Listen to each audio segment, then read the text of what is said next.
where you were when Trump got assassinated and what was being said behind closed doors when that happened. Not he got assassinated, the assassination attempt. What was being said? Was there any... Election's done. He won. Who said that? Democratic donors. Because you got to remember that Biden had COVID around this time, so the split screen was terrible. You had Trump triumphantly just demonstrating tremendous self-possession and courage on the stage, and then you had Biden struggling to go up the short steps to Air Force One. It could not have been starker. So my phone is blowing up that day. I remember vividly, July 13th, Butler, Pennsylvania, and a few hours from where I live, actually. And donors were just saying, it's done. We might as well just pack up and go home now. How do you beat a guy like that? Was there any weird moments of anybody saying, shoot, I mean, close? Was there anybody that was disappointed that wasn't successful? Oh, no.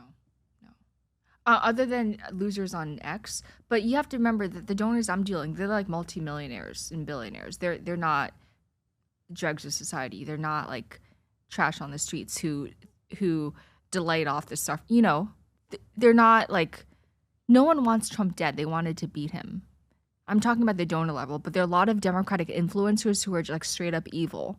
They were we're so upset that the bullet didn't go 5 inches in another direction. Was there any aides, any people that were working on the administration? That's a step too far. You think that's a step too far for them? That's a step too far, yeah. Okay, yeah. Well. I have to give credit where credit is due. All right. Yeah.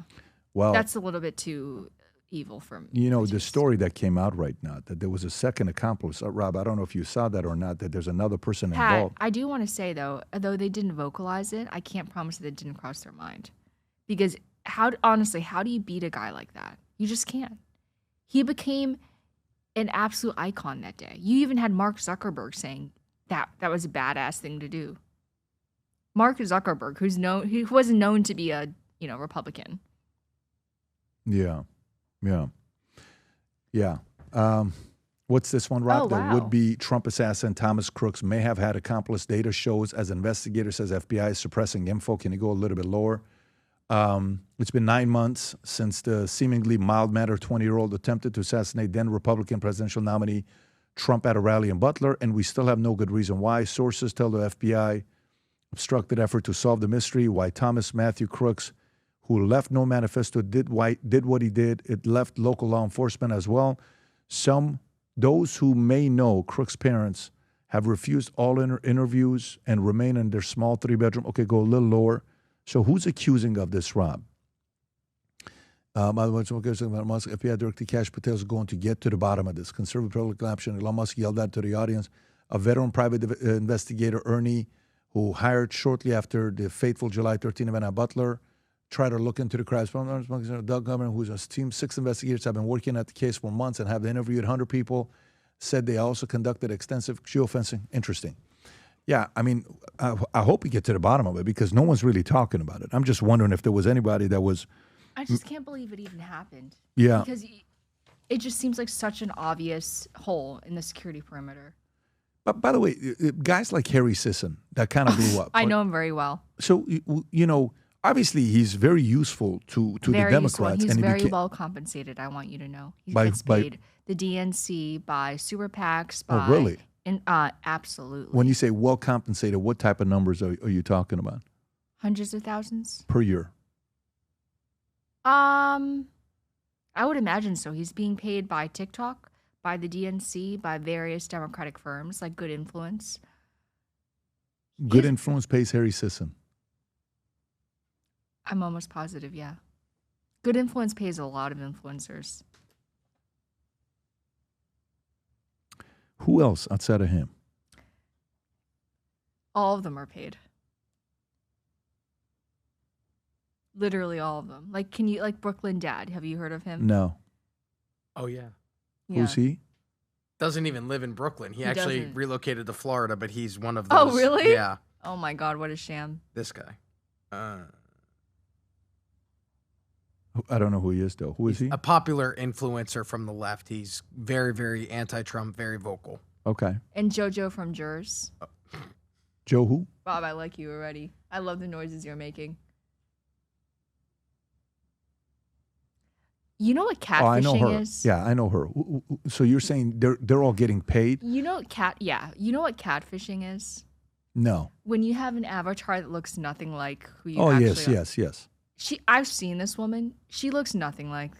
Seriously? Nothing, not even close. That is the most airbrushed photo I've ever seen in my life. Her eyes look like it's in And Russian. You would say kukla, like a doll. Person. This is an AI generated. What does she look like in real life? Can we see what she looks like in real life? Like there are some actual photos of her, and she looks. It's like it's almost deceitful. It's deceitful. She looks good. I don't know about. Well, that's a photo that she posted. You can't trust any photos that she posts. It has to, you know? So, okay. So these guys are getting paid. I guess then my question would be, let's go a little bit deeper than that. Are they getting paid to say things they don't believe in? Yes, because I know for a fact that... Got it. So you don't think Harry Sisson believes in what he's saying? I know that he didn't think that Biden was fit. How do you know that? The way he described because Biden we shared was... a manager for like a month. You guys shared a manager together for a month. You're kidding me. He made it seem like Biden was a second dad to him. I know. Yeah, I mean, I even spent more time with Biden than he did. I think he met Biden like twice. And so he just said it because... I do want to say, like, Harry, if you're listening to this, I mean, I still like you as a person. I'm sorry, but it is the truth. And you know I'm telling the truth. Like, you didn't think that Biden was fit. Here's the deal. Here's what happened. People were so terrified of Trump. They believed that he was an existential threat to democracy. So they were willing to say whatever it took to defeat him. That you think he believes in? That Trump was an existential threat to democracy? He definitely still believes that. He just doesn't believe that Biden was a good fit to run. No one thinks that. Other than if your last name wasn't Biden, and if you're not on the Biden gravy train, I don't think anyone believes that Biden was fit. It was so obvious. His brain was melting in real time. And that's why you read all those tweets that I wrote. Never once did I say he was mentally sharp. I just said, do you remember I said he was kind and compassionate? Mm-hmm. I was kind of trying to dance around. Like they asked me to tweet this stuff, but I couldn't say that he had the intellect to do it. He didn't. What did the DNC think about Vivek? Non-factor. Non-factor. Yeah, and I think it's really interesting that they call themselves a party of diversity, but they attack these really prominent Indian Americans or minorities on the Republican side. Like you see the viciousness that with which they've gone after Kash Patel. Like what happened? I thought you were all for elevating minorities. All of a sudden, Kash Patel is a monster. Like what happened to the party of DEI? Something else I want to mention. I hate that DEI shit and the woke shit. I want to be very clear. Asian Americans are not helped by DEI. We are one of the most highest scoring academic performers. So I see all of these critics in my reply saying, oh, but she's DEI. No, I'm an Asian American woman. I'm actually the demographic that is most hurt by these policies. That is statistically it is true. Now that's statistically true because they look at you as worse than white. I know that sounds kind of weird because especially these big universities. Yes, Harvard absolutely. And a lot of these guys, when they look at the numbers because apparently you have an advantage because you get better grades and it's not fair because others should have an opportunity, not you because you get better scores on your SAT, et cetera, et cetera. I got a 2390 on my SATs. Are you bullshitting me? You got a 2390? And by the way, I took the SATs 3 times and I got a 2390 on my second try. I took it again to get a perfect score. I scored lower the third time. I was like 23 something. But I got waitlisted by Harvard. And I remember you got 2390 out of 2400. Yes. And I got waitlisted by Harvard. I thought my life was over. But can you imagine if I were a Black American, if I had gotten a 2390? You would have been the president. Exactly. Yeah. You would have been the president of Harvard overnight. Forget about it. She doesn't even need to go to school. But what I mean is, it's just totally unfair. So, yeah, for those numbskulls out there who don't understand how reality works, Hey guys, I'm so excited to be on Connect. I will answer any questions no matter what it is, whether it be politics, sex, your love life, family issues, whatever it is, I'm here for you. I want to be your friend. I want to talk with you and understand you. So please reach out. I can't wait to hear from you. Thanks so much, guys. If you enjoyed this video, you want to watch more videos like this, click here. And if you want to watch the entire podcast, click here.